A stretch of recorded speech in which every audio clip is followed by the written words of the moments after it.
Alright class, welcome to the first video that we're going to work on for creating parts in SolidWorks. This is a relatively simple part, but we're going to also use this as an opportunity to get to know the interface a little bit better. So I'm going to start off with the blank open version of SolidWorks. You may see this screen here when you first open it, especially if you open it without having a part or a file that you're starting with. If you don't see this, go ahead and click on File, New, and then we're going to start off with a part. And most of the time you're going to start off with parts, and then once you have a series of parts made out, you can make assemblies and drawings based off of those parts. So click on Part, click on OK, and you should see this general interface. This is what you should always see at the start of a part. You may see the reference planes here shown. You may not, depending on what your default settings are. If you want to show or hide those, all you have to do is click on them, and then there's a little eyeball button which you can click to show or hide those planes. Oftentimes it's nice to see those when you're starting off so you know where things are going to be as you start to draw. The other thing that we need to pay attention to right when we're starting a part is our unit system. Right now I'm in inch pound second, or IPS, which you can see at the bottom right hand corner of my screen. And since this part that I'm going to be making is in millimeters, I need to change that to millimeter grams second.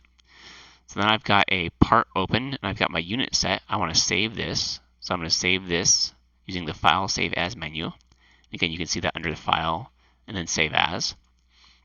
And then I just want to save this somewhere where I'm able to keep track of that part and where it is on my system. So Documents is fine. If you have a OneDrive account, then you might want to save it there. I'm going to call this Pressure Plate Lura. So give it some kind of name that you're going to be able to find that part again and use it as we're going forward. Okay? Once I've got that made, I got to look at this part and I got to figure out what geometry do I want to use to develop this final geometry at the end. Whenever you have components that are replicated, so I can see there's 6 copies of this cylinder come out, then you're going to want to make sure you're using pattern tools to generate those.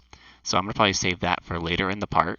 I've got a large base plate, and then I've got a ring that's kind of connecting those cylinders, and I can see from this, both as the function of the part, that ring does not go through the center of those cylinders. So the order that I use to make the parts is going to matter. But we're going to start off very simple. We're going to start off with a sketch on the top plane. And when we're making parts in SolidWorks, sketching is how we define the cross-sectional geometry, and then we use the features to extrude those out. So there's lots of ways of getting to sketch. You can go into the sketch option on your toolbar at the top, and then click on sketch. And then after you do that, you can click on the plane you want to sketch on. Alternatively, you can click on the plane first, and then use the sketch icon there to open it up, or the sketch icon from the sketch menu. Either way, it should change your view orientation so that you are normal to the top plane, so I'm looking directly at the top plane. If you don't see your top plane, again, you can hide those so you don't see them. And we should be able to see the origin of our sketch as the point, and that's going to be coincident with the origin of the part projected onto this top plane. I'm going to start off very simple. I'm going to use the center point circle. So we have a lot of different tools we can use to draw lines in the sketch, and then we use the cross section defined by the lines to generate the geometry. So I'm going to use the center point circle. Almost all of these tools, when you click on them, they're going to have some kind of menu or feature manager that shows up on the left-hand side of the screen, and that is going to tell you how to use the tool. So if I look at the square tool, there's lots of different options for how I define the square. If I look at a slot tool, there's lots of different options for how I define the slot. If I do a polygon, there's lots of different options for that. But on here, there's 2 different ways I can define the circle. The center, and then some point on the perimeter, or 3 points on the perimeter. I'm going to use the center and perimeter for the center point circle. The center I want to be on the origin of my part. And it's a really good idea to make sure the first thing you draw is aligned in some way with the origin of the part. So whether that's an edge of a part or the center of a part, usually the center is better, but again, you can define it however you want as long as that origin is defined. After I've drawn the circle, I need to define how large the circle is. So I'm going to do that using dimensions. Now you may notice that there is a radius here that pops up, and I can type in whatever I want there. But if you change it here, that's going to be a soft dimension, or a non-constrained dimension. It's going to have that size, but anything else that you add to the part will change that size. In most of the parts, you're going to want to make sure that the dimension you use are using the Smart Dimension tool, and so they are hard dimensions that constrain the size of the part. And we'll talk about constraint, over constraint, under constraint again here in a few seconds. So click on the Smart Dimension tool, click on the perimeter of the circle, and then click one more time to specify that that's where you want to put the dimension, and then give this dimension a value of 128, which is the same as the diameter given here. I'm actually going to move this down so it's at the same position on my sketch as it's given to me inside the PDF.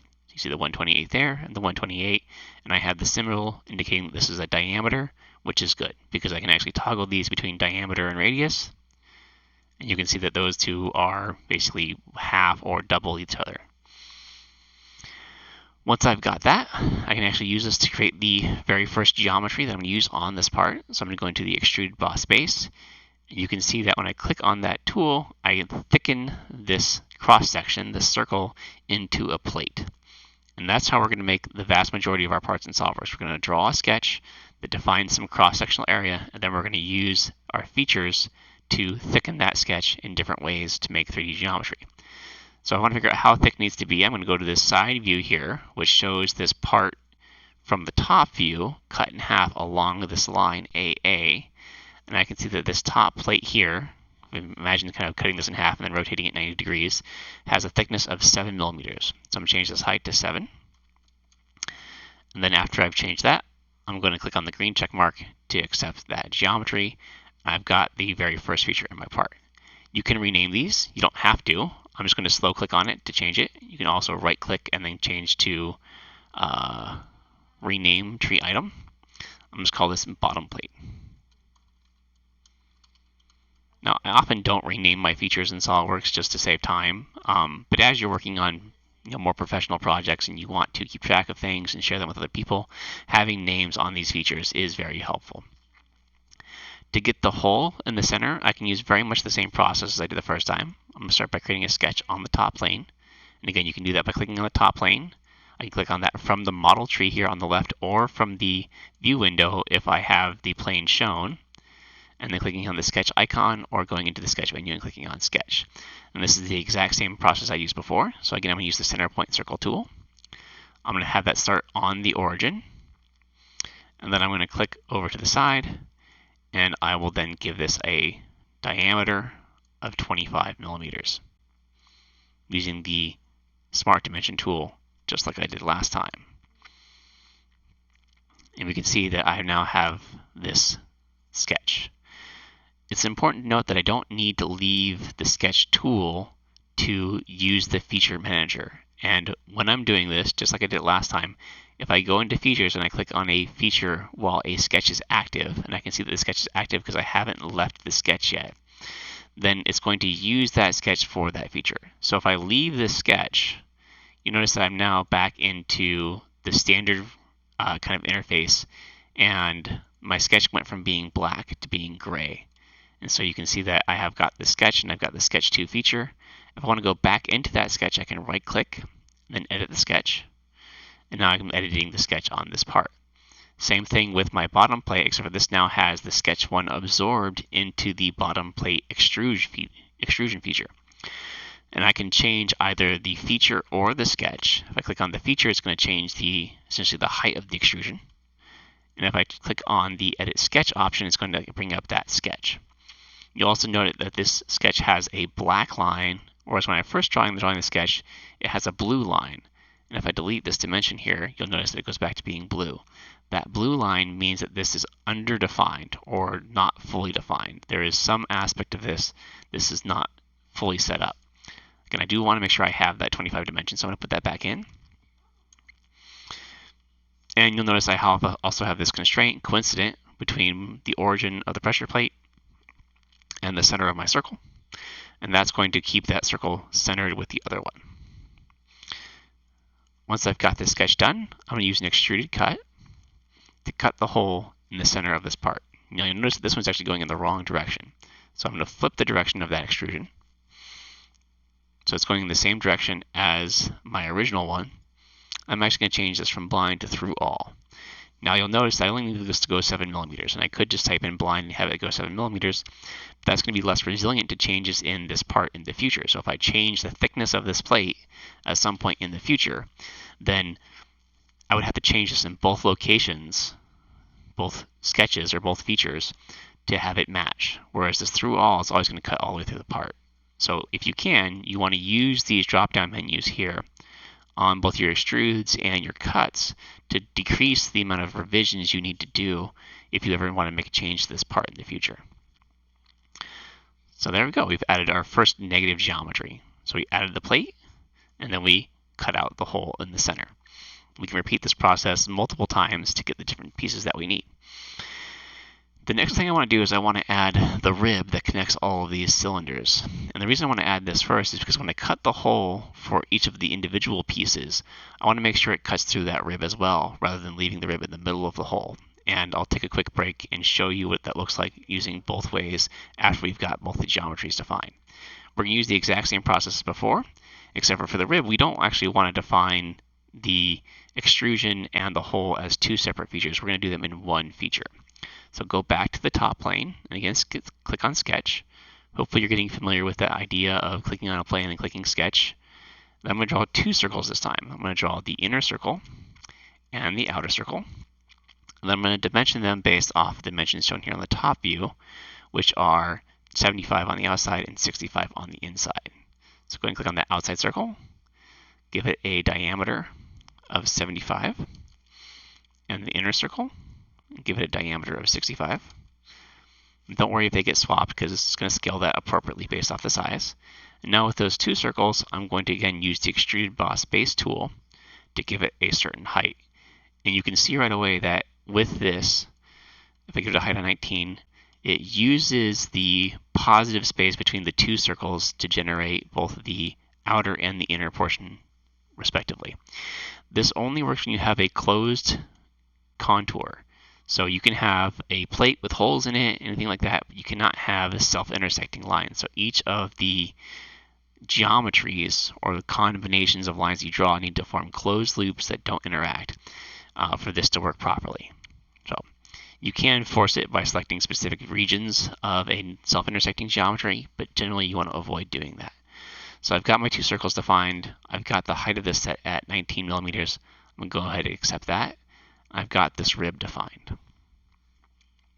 I can't use the same idea for this next one, because if I do these two circles on the same sketch, I'm going to extrude a rib just like this one. It's not going to have the hole cut out in the center. So I'm going to go back to doing one sketch at a time. And this time I'm paying attention to how these circles are aligned. And you'll notice that if I look at the top portion of this first circle is directly above the center of my part, whereas the ones on the angle here, kind of the 5 and 4 positions, or the 2 and the 3 positions, are not lined up. So I don't want to draw these side ones at an angle. I want to start off with either the top one or the bottom one on this. Again, go to this top plane and sketch. And I'm going to draw this as two separate circles. I'm going to draw the first one. I'm going to extrude that out, and then after I have that done, I'm going to draw the second one. The center for both these is going to be 35 millimeters above the origin. So again, here I need to use a dimension for this to specify how tall this needs to be. So I'm going to click on the center of my circle. You'll notice that I don't have anything to define with that. Then if I click on the center of my part, my origin, now I have a dimension, and I can specify that dimension is 35 millimeters. This is still underdefined, and you can see that I can actually move this around, and it stays on that 35 millimeter distance from the center, but it doesn't stay lined up. If I go and I drag this to a vertical position, I actually get a vertical relation that snaps to that position but doesn't keep that relation. So one of the things we want to do is we want to be able to add relations to this, because I don't want to specify a 0 dimension kind of offset for that. So I'm going to click on the center of my circle again. I'm going to hold Control and click on the center of my part. And then I'm going to click on the vertical relation to add the vertical relation to this part. And you can see that that relation is added to the sketch. If you don't see the relations, check your options on here. There is an option to show or hide sketch relations. And so you can make sure those are on or off depending on what you need them to be. As you get to more complicated sketch, you may have a lot of relations, and so you may want to turn those off temporarily to be able to see the sketch a little bit more clearly. But most of the time you want to leave those on. Now I've got that position defined vertically. I still have to tell how big this circle needs to be. So I'm going to go back into my Smart Dimension, click on the circle, really the perimeter of the circle, and then place that. I'm going to give it a size of 27 millimeters. And then I'm going to go into my features, and I'm going to extrude this to a height of 37 millimeters. And again, we're going pretty fast here, but feel free to pause the video and rewind if you miss something in this series. So I've got the positive geometry here. Now I need to draw the hole inside the circle. It's important to note that I don't have to always sketch on the top plane. You generally want to sketch from our reference planes, but I can also sketch on any surface that I have created inside my part. So if I go to this top circle here, I can actually sketch directly on that plane, and then I can offset the size of that circle, have it come into whatever I want, and now I've got a circle that's already concentric with that original one. If I don't want to use the dimension specified in the offset, I can delete that offset dimension, and then I can add a new dimension specifying how big I want that to be. And I can also add the relation to make them coincident as well. So maybe that's more work for you. That again, we're just trying to show different features so you can use those different things. So that was the offset tool. If we don't want to use the offset tool, we can use the center point circle just like we did previously. So I can delete this, and I can just go into my center point circle. I can try and get the snap to add that relation at the start, which also works fine, and then specify this as a diameter of 15. Important thing to note here is I have a fully defined circle that has a diameter of 15 millimeters, and the center point of that circle is coincident with the center of this outer circle. If you have trouble with the different relations, I recommend you looking at the SolidWorks tools and just kind of looking through all the different ones that you can add. There's also the display delete relations option up here, and as you select different things, it'll show you all the relations that exist in the sketch. And then you can even go into add relations, and then it'll list the different relations you can add based off any selections that you have. Again, this is context sensitive, so you have to select different things, and then it'll give you any valid relations you can add to that. I prefer to use control click and then using that manager like we did before. So I can just control click these two circles, and then it gives me all of the relevant relations with those selections without having to go into the add relations tool. Once I've got that, I'm going to go ahead and extrude cut this. And just like last time, I'm going to use the through all option because I don't have to specify that dimension again, just in case I change it in the future. And now I've got this extruded cut through my part. Now I want to add a lot of fillets to this, and actually this part has a all rounds R2. That means they have a 2 millimeter radius. And it's important to be a little bit careful about what order you add the fillets in, because if I add the fillets in at the end, I have to fillet all of the intersections across the end of this rib. I don't want to have to do that. So I'm going to start by doing one set of fillets for the main plate, and then another set of fillets that I'll use inside my pattern as well. So go into the fillet tool, specify the diameter as 2. I really recommend you specify the diameter of the fillet first, because if you have a default size and then I start clicking on things, it's not going to want to preview that well, or it's going to look messed up for a lot of your selections. And in here, it doesn't work with that. So if you set the diameter first, then most of the time when you go to visualize it, it's going to work out fairly good. You notice here I have 2 edges selected. You typically want to start with faces where that's appropriate, and then add in edges if you need to. The only advantage here is that the face is going to select all the edges that are attached to that face, and so I don't have to make the selection for both the top and bottom edge. I can click just the face. Same thing with this face here and this face here, so I can do 3 selections and I get 6 edges, which is more efficient than trying to select all 6 edges at the same time. It's also important to note that I do not have a fillet on the center hole of this part, so I want to exclude that from my selections, and you can see how this works in the section view here. Once I've got that, I'm going to do a separate fillet for the base of this part. Actually, I can select the entire face there as well, and that works just fine, as well as the inner hole on the part. And now I can use this fillet as well as these features to create my pattern to make the additional rings on this part. So I'm going to use a circular pattern. The direction here is usually what you just want to specify first, and you can use an axis that you've defined explicitly, or if you have a circular part already, you can use any circular face, and it's going to use the center of that cylinder as the axis.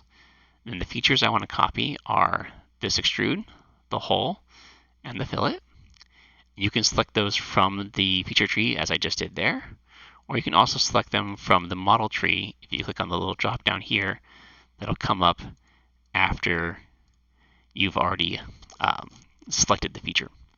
I want to have these equally spaced, and I want 6 of them, so I'm just going to change this to 6, and that should be good.